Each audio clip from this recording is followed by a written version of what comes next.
I love this show. I literally could not stop watching it as soon as I started. Oh, Can you good. tell me what about the script intrigued you the most about the character? About the character, I mean, Roscoe is just a spitfire.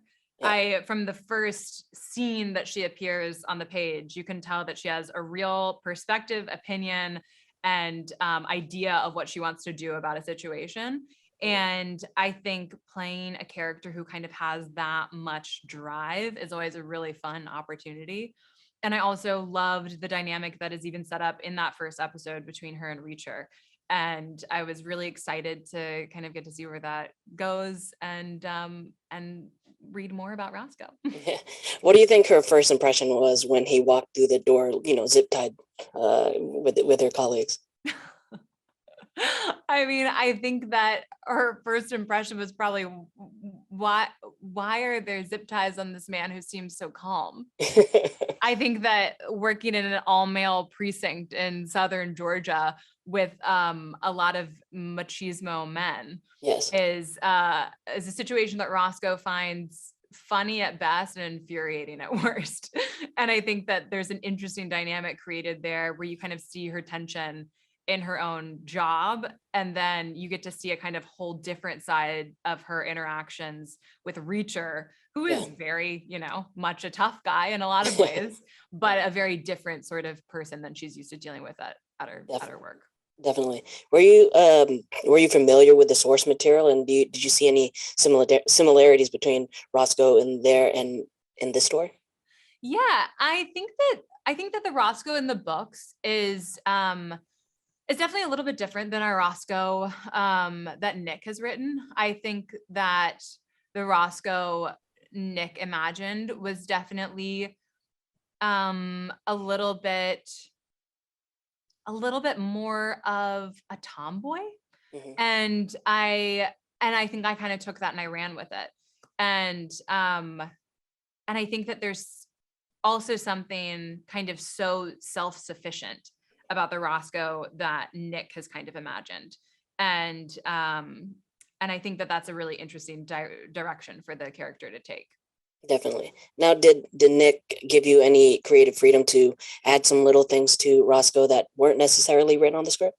Oh yeah, Nick is fantastic in welcoming collaboration, and we did a lot of improv in certain scenes, um and I think Nick had already written all of the scripts before we started shooting it, but Hmm.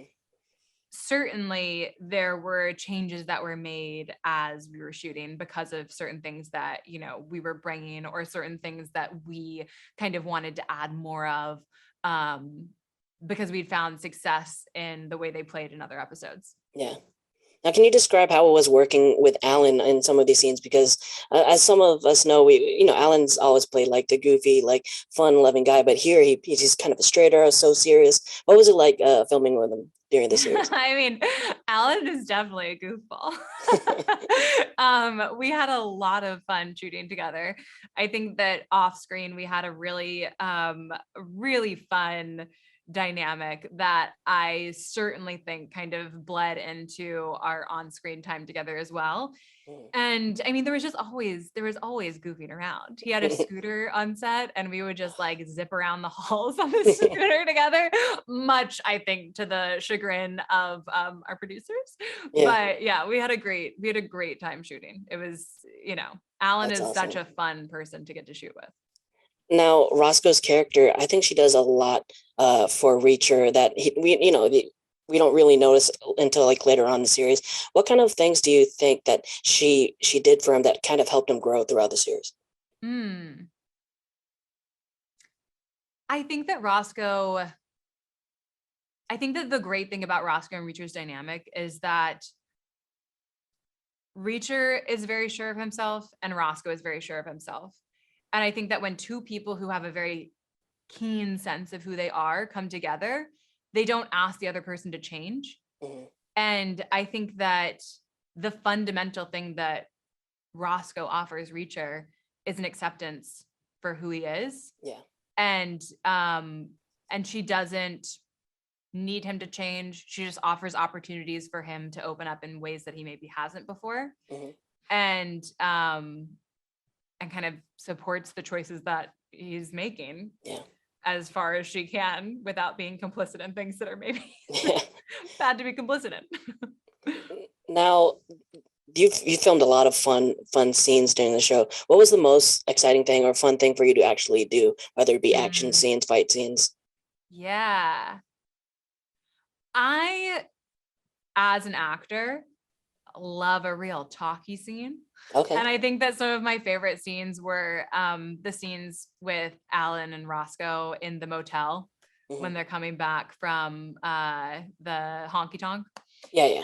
And I think that some of those real kind of character development scenes with Roscoe and Reacher were Hmm. just so much fun to shoot because I think there's so much there. And I think that there was even more there than we ended up having time to shoot. Yeah, But, I think that I think that that is what is so cool about this show is that it is an action book, it's an action television show, but it also is such a character drama. And there's so much more kind of going on than just these amazing action sequences that are in every episode.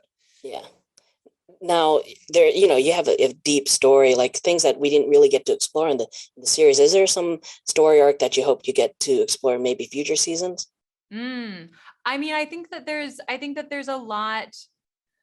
I think that it's always interesting to think about all of the things that you don't know about a Mhm. character. Obviously, as an actor, that's like a huge part of my job. But I think Yeah. that we get a lot of tastes of Roscoe's life in Margrave before Reacher came, and kind of Hmm. her whole relationship with Gray. And I think that that plays a big part in the show. But I think that there is so much there that I talked about with Nick that also is never seen. And and that was exciting for me as an actor to get to explore. Nice, nice. Now, did you develop a new love for, blues, since it is a running thing within this, a running theme in the Yeah. series? Yeah, Oh, that's true. That is definitely true. I mean, I grew up in Nashville, so I feel like okay. it was huge music scene there, and it was definitely something that was just like a kind of like a an anchor Yeah, yeah, for the definitely. show, and something that we kind of kept returning to. And it's always fun when you kind of get to learn a little bit more about stuff that you didn't know as much about. Awesome. Well, thank you so much for your time, and Yeah, thank I'm you. hoping for another scene because I love this show and I just want more. You Oh, want more. good.